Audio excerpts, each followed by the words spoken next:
شهد منكم الشهر فليصمه، ومن كان مريضا أو على سفر فعدة من أيام أخر، يريد الله بكم اليسر ولا يريد بكم العسر، ولتكملوا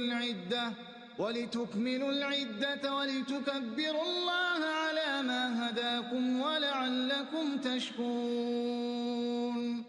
وإذا سألك عبادي عني فإني قريب أجيب دعوة الداع إذا دعان، فليستجيبوا لي وليؤمنوا بي لعلهم يرشدون.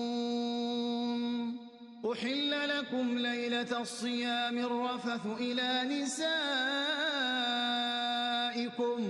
هن لباس لكم